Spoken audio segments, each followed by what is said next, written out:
Hello friends, welcome back to my channel Priyanka কর। তোমরা সবাই কেমন আছো? আশা করছি তোমরা সবাই অনেক ভালো আছো আর আমরাও অনেক ভালো আছি। 2 দিনের ভিডিও একসঙ্গে শেয়ার করলাম।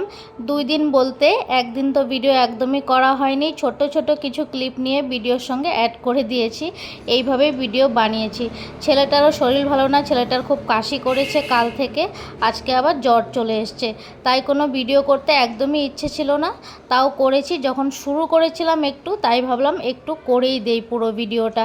সকালবেলা ঘুম থেকে উঠে দেখো গ্যাসটা মুছে নিচ্ছি। কালকে একটু বিপত্তারিণীর পুজো করব, তাই গ্যাসটা মুছে নিচ্ছি। কারণ এই গ্যাসে তো কালকে রান্না করা হয়েছিল সয়াবিনের তরকারি, তারপর বরমশাই আবার রাতের ডিমের অমলেট করেছিল, তাই গ্যাসটাকে সবার ফার্স্টে মুছে নিলাম। গ্যাসটা মুছে নেওয়ার আগে কিন্তু বরকে চা খাইয়ে অফিসে পাঠিয়ে দিয়েছে। ও তো সকাল সকাল কিছু খায় না, ওকে চাটা করে দিয়েছি, চা বিস্কিট খেয়ে ও চলে গেছে অফিসে। আমি আবার গ্যাসটাকে মুছে নিলাম, মুছে এখন রান্না বসাবো। তেমন কিছু একদমই রান্না করব না, ডাল ভাত করব আর একটু ভাজা করব। ডালটা ভিজিয়ে রেখেছিলাম সকালবেলায়, ছোলার ডাল আর মুগের ডাল দুটো মিক্স করে একসঙ্গে ভিজিয়ে রেখেছিলাম। পরশুদিন রাতে খুব বৃষ্টি হয়েছিল, সকালবেলা ঘুম থেকে উঠে দেখি রাস্তায় পুরো জল, একদমই রাতে টের পাইনি এত বৃষ্টি হয়েছে। আজকে সকালে ছেলেকে আর স্কুলে পাঠানো হয়নি, স্কুল যাওয়ার সময় বৃষ্টি পড়ছিল আর শরীরটাও একদম ভালো ছিল না। কারি পাতাটা তুলেছি কারণ ছোলার ডাল করছি, ছোলার ডালে আমি বেশিরভাগই কারি পাতা ফোড়ন দিয়ে, খুব ভালো লাগে খেতে, তোমরাও একবার করে খাবে এইভাবে। এখন আমি আছি ছাদে, এটা কিন্তু একদম বিকেলবেলা। দুপুরবেলা ছাদে কাপড় দিতে এসেছিলাম, একটা বিছানার চাদর সঙ্গে ছিল ওর বাবার একটা শার্ট, শুকিয়ে গেছে, ওটাই নিতে এসেছিলাম। আর একটু ভিডিও করছিলাম ছাদে দাঁড়িয়ে দাঁড়িয়ে। যাব একটু বাজারে, তাই একবারেই রেডি হয়ে নিলাম।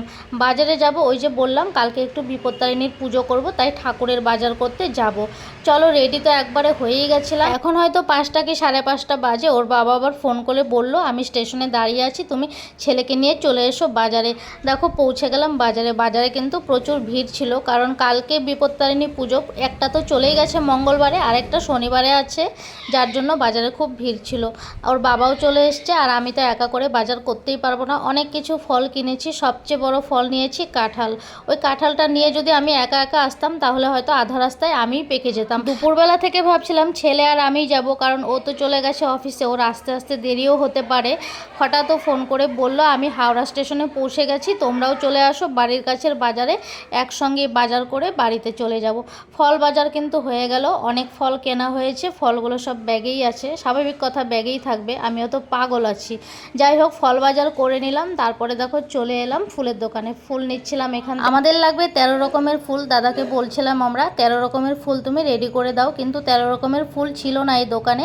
এই দোকানে কি কোনো দোকানেই ছিল না। পরে লাস্টে 8 রকমের ফুল নিয়ে বাড়িতে চলে এলাম। ভাবলাম সকালে আমাদের বাগানেও তো ফুল ফুটতে পারে। আর বরমশাই এই যে দুটো গাছ নিয়ে এসছে, একটা শিউলি ফুলের গাছ, একটা রজনীগন্ধা। রাতের বেলায় এসে একটু জিনিসপত্র গুছিয়ে রাখছিলাম। ছোলা নিয়ে এসেছিলাম আর মুগ নিয়ে এসেছিলাম, এটাকে এখন ভিজিয়ে রাখবো। সকালে তো ভেজানোর টাইম নেই, সকালে ভিজিয়ে রাখলে পুজো কখন দেবো, তাই রাতের বেলায় ভিজিয়ে রাখছিলাম। দুটো কাঁসার বাটিতে নিয়ে ভিজিয়ে এখন রেখে দেবো। আর এই যে বাজারগুলোও বের করেছি, কাঁঠাল একটা নিয়েছি আর একটা আনারসও আছে। কাঁঠালটাই হয়ে গেছিলো সবচেয়ে বিপদ। নিয়ে কিন্তু এসছি সব কিছু টোটোতেই, তাও কিন্তু টোটো থেকে নেমেও যে গলি পর্যন্ত হাঁটতে হয়েছে, এটাও প্রচুর কষ্ট হয়ে গেছে। ভাগ্যিস ওর বাবা ছিল, নয়তো এই কাঁঠাল আনতে আনতে আধা রাস্তায় আমি পুরো পেকে যেতাম। কাঁঠাল হয়তো পাকতো না, আমি পেকে যেতাম। জল দিয়ে এগুলো ভিজিয়ে রেখে দিলাম। আর ওই যে আসার সময় একটু কচুরি নিয়েছিলাম, খাস্তা কচুরি। আজকে নিরামিষই খাচ্ছি, আর এই কচুরিটা কিন্তু নিরামিষই আছে, এটার মধ্যে পেঁয়াজ রসুন কিছুই দেওয়া থাকে না, খুব ভালো হয় খেতে। আসার সময় নিয়ে এলাম। আর আজকে রাতের ডিনারটা যেহেতু ঘরে নিরামিষ রান্না করা হয়েছে, বরমশাই আর ছেলে খাবে, ওদের জন্য রুটি আর তরকা নিয়ে এসেছিলো। এই ভিডিওটা হচ্ছে সকালবেলায়। সকালবেলায় ঘুম থেকে উঠলাম, এই যে বিছানায় বসে আছি মা আর ছেলে। আমার ছেলের মুখটা দেখে বুঝতে পারছো ওর শরীরটা খুব খারাপ। কাশিটা এখন কমে গেছে, কিন্তু জ্বরটা অনেক আছে। আমাদের ঘরে বলতে গেলে সবার কাশি, আমারও কাশি, আমার বড়রও কাশি। তোমরা দেখেই বুঝতে পারলে, কাশতে কাশতে এমন অবস্থা হয়ে যায় কত সময় মনে হয় এখনই বমি হয়ে যাবে। এই ঘুম থেকে কিন্তু অনেক সকালেই উঠেছি, অনেক সকালে বলতে অনেক আগেই উঠেছি, কিন্তু ছেলে ঘুমিয়েছিল, ওকে ডাকতে এসেছিলাম, ডাকতে এসে ভিডিওটা শুরু করেছিলাম সকালবেলা। এখন গুড মর্নিং সবাইকে। তো আমি ঝটপট চান করে চলে এলাম, আজকে আর দেরি করলাম না। আজকে সকাল সকাল ঘুম থেকে উঠেই চানটা করে নিলাম, পুজো দেবো আজকে।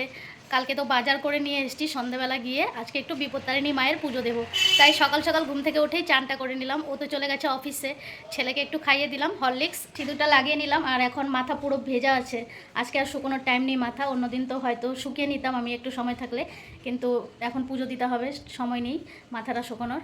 ছেলেকে বললাম ব্যালকনিতে একটু পাইপটা লাগিয়ে দিতে, জলটা চালু করে দিলে বাসনগুলো মেজে ঠাকুরের বাসন বলতে সব মাজাই আছে, একটু ধুয়ে নিয়ে বর চলে গেল অফিসে। আজকেও টিফিন নেওয়া হয়নি, আজকে শনিবার, বলেছিলাম কিছু রান্না করে দেব, আজকে কিন্তু দেরি করেই গেছে অফিসে, কিন্তু তাও বলল না রান্না করতে হবে না, যখন নিরামিষই রান্না হবে আজকে আর রান্না করার দরকার নেই, একবারে সোমবার থেকেই টিফিন দেবে। সোমবারে দিলে তো একটু মাছ মাংস ডিম এসব কিছু নেওয়া যাবে, তাই বললো একবারে সোমবার থেকেই দেবে। ফুলের শাড়িতে সবার নিচে যেই ফুলগুলো ছিল ওই ফুলগুলো আমি এইমাত্র ব্যালকনি থেকে তুলে নিয়ে এসেছি। 4 রকমের ফুল ছিল, 4 রকমের ফুল নিয়ে আমার প্রায় 11 রকমের ফুল হয়ে গেছে। 13 রকমের ফুল চাই, কিন্তু আর পারলাম না মেলাতে, 2 দোকান থেকে ফুল নিয়েছি, 2 দোকানেও 13 রকমের ফুল করে দিতে পারেনি।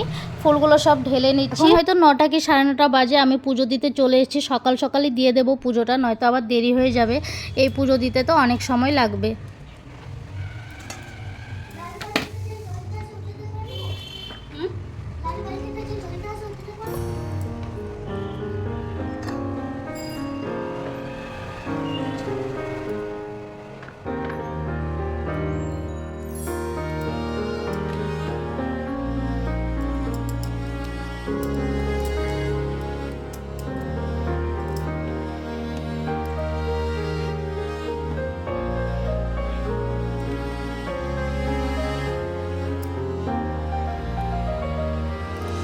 এখন প্রায় বাজে 1:30, সকালবেলা বসেছিলাম 9:30টার দিকে পুজো দিতে, এখন 1:30 বাজে, পুজো এখনও পুরোপুরি কিন্তু কমপ্লিট হয়নি, এখনও পাঁচালি পড়া হয়নি।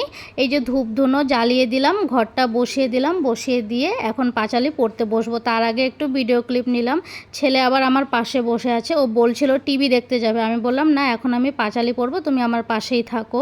আমি যেমন পারি ঠাকুরকে আজকে পুজো দিয়েছি, মা বিপত্তারিণীকে। কেমন লাগলো অবশ্যই কমেন্টস করে জানিও, আর তোমরা কারা আজকের দিনে বিপত্তারিণী পুজো করেছো এটাও আমাকে কমেন্টস করে জানিও। ঘরের ঠাকুরকেও পুজো দিয়েছি, সবার আগে ঘরের ঠাকুরকেই পুজো দিলাম, তারপরে দিয়ে মা বিপত্তারিণীকে পুজো দিলাম। এই যে আসন পেতে নিয়েছে, এখন আমি বসবো পাঁচালি পড়তে। চলো তোমাদের সঙ্গে আবার কিছুক্ষণ পরে দেখা হচ্ছে, এখন আমি পাঁচালিটা পড়ে নিই, আর ছেলেকে একটু দেখাই, দাঁড়াও, ওই দেখো ছেলে বসে আছে মুখটাকে কালো করে। পাঁচালি পড়া হয়ে গেল, পুজো এখন পুরোপুরি কমপ্লিট হয়ে গেল, প্রসাদ এখনও নেওয়া হয়নি, ছেলেকে প্রসাদ দিয়েছি, এখন রান্না বান্নার ব্যবস্থা করতে হবে। 2টো কিন্তু বেজেই গেছে, ভাবছি 1 সেদ্ধ ভাত করে খেয়ে নেব মা আর ছেলে, রাতে দেখি আজকে একটু খিচুড়িও বানাতে পারি। পুজোর দিনে খিচুড়ি বানালে কিন্তু বেশ ভালোই লাগে, মনে হয় পুরো পুজো ফিল আসে, মনে হয় ঘরে কোনো পুজো হয়েছে। যাই হোক, তোমাদের ভিডিওটি কেমন লাগলো অবশ্যই কমেন্টস করে জানিও। আজকের ভিডিওটা আর বেশি বড় করছি না, এখানেই শেষ করে দিচ্ছি। ভালো থেকো, সুস্থ থেকো, আর যারা এখনও আমার চ্যানেলটিকে সাবস্ক্রাইব করোনি সাবস্ক্রাইব করে রেখো, আর যারা সাবস্ক্রাইব করেছো তাদের কাছে একটাই অনুরোধ, ভিডিওগুলো দেখবে। টাটা বাই বাই, আবার দেখা হবে নতুন ভিডিওতে, টাটা।